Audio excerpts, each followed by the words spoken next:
जय हरी. एकादश स्कंध भाग 197. आज नाथ महाराज आपल्याला शिव आणि शक्ती याबद्दल माहिती देत आहेत. परमात्म्य वस्तू सर्व ठिकाणी एकलेपणानं व्यापून आहे असं एकदा मानलं म्हणजे दृश्य विश्व त्यामधूनच उत्पन्न झालं असंही मानावं लागतं. इथे दोन प्रश्न निर्माण होतात. परमात्मा सूक्ष्म आणि अदृश्य असल्यानं त्याच्यातून जे जड आणि दृश्य विश्व कसं निर्माण झालं हा पहिला प्रश्न. तर परमात्मा सच्चिदानंद आणि अचल असल्यानं त्याच्यामध्ये या विश्वाचा उत्पत्ती स्थिती संहार हा कार्यक्रम कसा घडून येतो हा दुसरा प्रश्न. या प्रश्नांची उत्तरं अशी की हे सारखं बदलणारं विश्व प्रत्यक्ष अनुभवास येतं म्हणून ते नाहीच असं म्हणता येत नाही. आपल्याला जसं दिसतं तसं ते कदाचित नसेल, परंतु ते आहे यात शंका नाही. हे जर खरं तर ते निर्माण होण्यास परमात्म्याचीच काहीतरी विलक्षण शक्ती काम करत असली पाहिजे. तिला मूळ माया असं म्हणतात. शक्तीच्या गर्भात अनंत नामरूप साठवलेली असतात. शक्ती हालचाल करू लागली की ती नामरूप व्यक्त अवस्थेला येतात आणि कालमर्यादा संपल्यावर अव्यक्तात लीन होतात.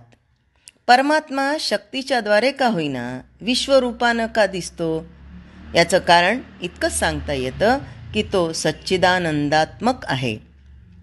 आनंद जिवंत असतो, सारखा स्फुरत असतो. त्या परमानंदाच्या उसळण्यातून विश्वरूपी तरंग अनुभवास येतात. अतींद्रिय अनुभवाचा हा विषय पुरुष प्रकृतीरूपानं नाथांनी इथं वर्णन केला आहे. सर्व व्यापक परब्रह्मात नामरूप सापडत नाही.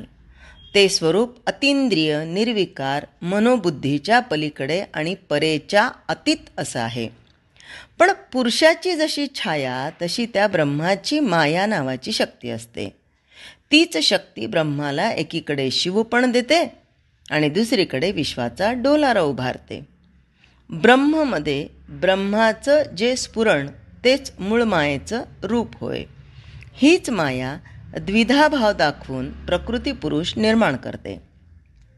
प्रकृती आणि पुरुष दोन्ही एक शरीरी असून त्यांचा आत्माही एकच आहे.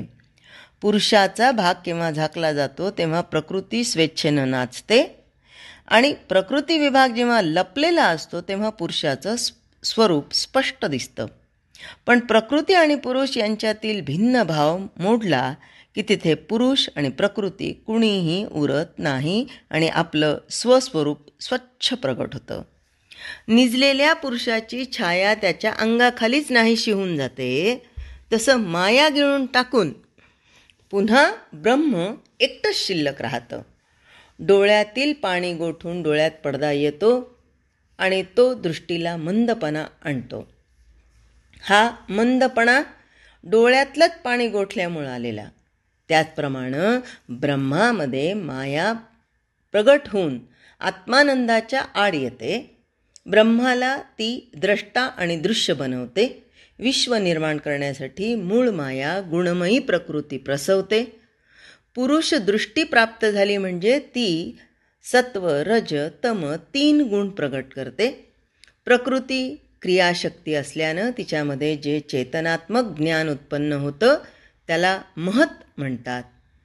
असे क्रियायुक्त ज्ञान जेव्हा स्फुरण पावतं तेव्हा तिथे अभिमान जागृत होतो.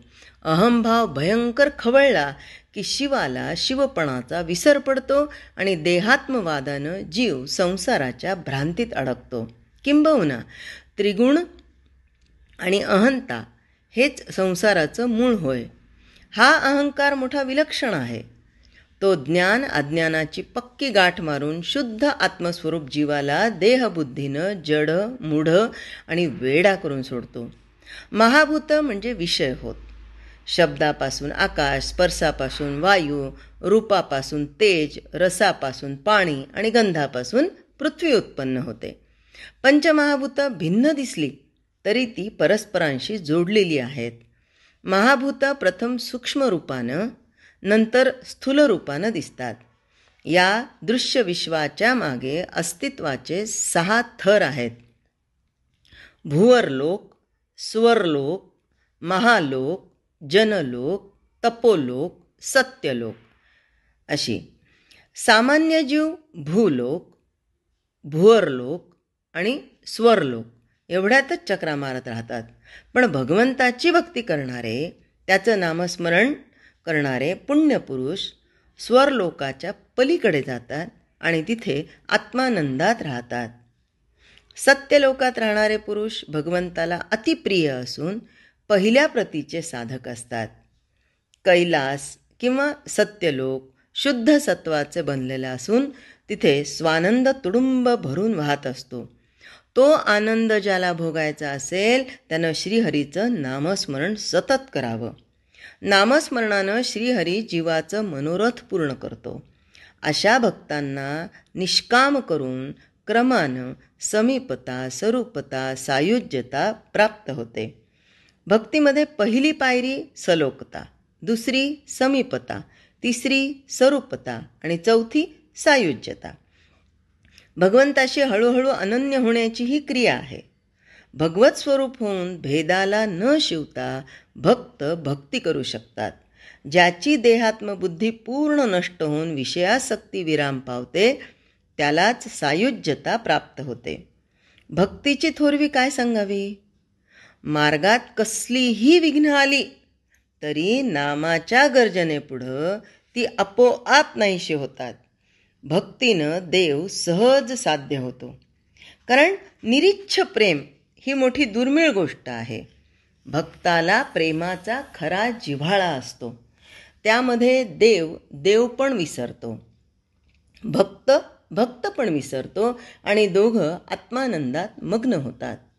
जिथे प्रेमाचा ओलावा असतो तिथे ज्ञानानंदाला भरती येते. म्हणून भक्तीचं निरूपण झालं म्हणजे संतांना ते आवरत नाही. मनुष्याचा जन्म वासनेमध्ये असतो. पूर्वी जी वासना प्रबल होती तिच्यामुळं सध्याचा जन्म आला.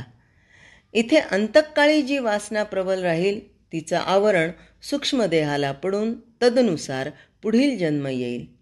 वासनेची मुळं अंतःकरणात खोल रुजलेली असतात.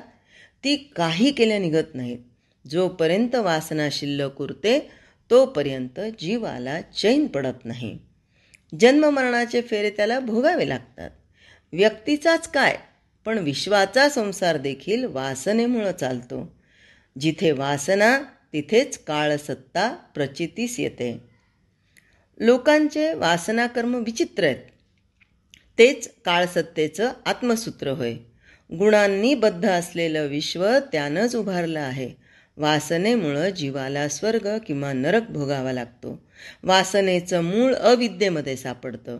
वास्तविक अविद्या या नावातच ती नाही असं सांगते. पाण्यामध्ये पाणीच खेळत असता अनेक तरंग उत्पन्न होतात. तसं आनंदरूप ब्रह्म एकच असून त्याच्या लीलेनंच विश्वातील वस्तुसमुदाय प्रगट होतो. माया ब्रह्माची शक्ती खरी, पण ती त्याच्यापासून क्षणभरही वेगळी होत नाही. माया क्षोभल्याशिवाय सृष्टीची उत्पत्ती होत नाही आणि काळ तिला क्षोभवतो. ब्रह्मातील सत्ता म्हणजे काळ होय. म्हणून ब्रह्म, माया आणि काळ तिन्ही एकरूप आहेत. ज्यावेळी वृत्ती बहिर्मुख होते त्यावेळी ती वासनानिष्ठ होते. तिच्यातून दृश्याची आसक्ती वाढते आणि मग देहाभिमान खवळून परमात्मस्वरूप असलेला जीव जन्ममरणाच्या फेऱ्यात सापडतो. विश्वामध्ये सगळीकडे विनाश किंवा प्रलय आढळतो, पण प्रलयात निखालस नाश होत नाही. अविद्येमध्ये लीन होऊन राहिलेला वासनारूप बीजविभाग शिल्लक उरतो. त्या बीजानं अव्यक्तामध्ये विश्व गुप्त राहतं. अनुकूल काल आला की ते प्रगट होतं. भगवंताची भक्ती करणाऱ्या भक्ताची वासना, अहम, ममता, विषयासक्ती निःशेष नष्ट होतात. तेव्हा त्याला मात्र विश्वाच्या निःशेष प्रलयाचा अनुभव येतो. जसा उत्पत्तीचा क्रम तसाच प्रलयाचाही क्रम आहे. भूतामध्ये भूताचा आणि अव्यक्तात व्यक्ताचा सहज लय होऊन जातो. मूठ वळली म्हणजे 5 बोटं जशी तिच्यात लीन होतात त्याचप्रमाणे हे प्रचंड दृश्य विश्व अव्यक्तात लीन होतं. सर्व आकार विकार नाहीसे होऊन बीज मात्र अवशेष राहतं. त्याला अव्यक्त म्हणतात. अव्यक्त काळाशी एकरूप होऊन जातं. हा काळही शेवटी पुरुषामध्ये विराम पावतो. जीवाचं जीवपण गेलं की शिवाचं शिवपण सहजपणे नाहीसं होतं आणि अखेर अव्यय, अविनाशी, अद्वय, अनंत असं ब्रह्म शिल्लक उरतं. मुळातच स्फुरण नाही, तिथे मी आणि तू म्हणणार तरी कोण? म्हणून त्यावेळी परिपूर्ण परमानंद तेवढा शिल्लक उरतो. थोडक्यात काय, तर वासनात्मक लिंग देहानं जीवाला बांधून ठेवलं आहे. अविद्येतून त्याला खत पाणी मिळतं, परंतु मिठाचा प्रचंड पर्वत समुद्रामध्ये सहज विरतो, तसा हा लिंगदेह ज्ञानानं नाश पावतो. हे ज्ञान भक्तीशिवाय उत्पन्न होत नाही, म्हणून भक्ती धन्य होय. मी शरीर तो माझा आत्मा. हे केव्हा कळतं? भक्ती केल्यावर. मी शरीर तो माझा आत्मा, प्रेमळ असे पढिया आम्हा. मी शरीर तो माझा आत्मा, प्रेमळ असे पढिया आम्हा. प्रेमळावरती सीमा, भक्तीचा महिमा चढेना, भक्तीचा महिमा चढेना. जय हरी.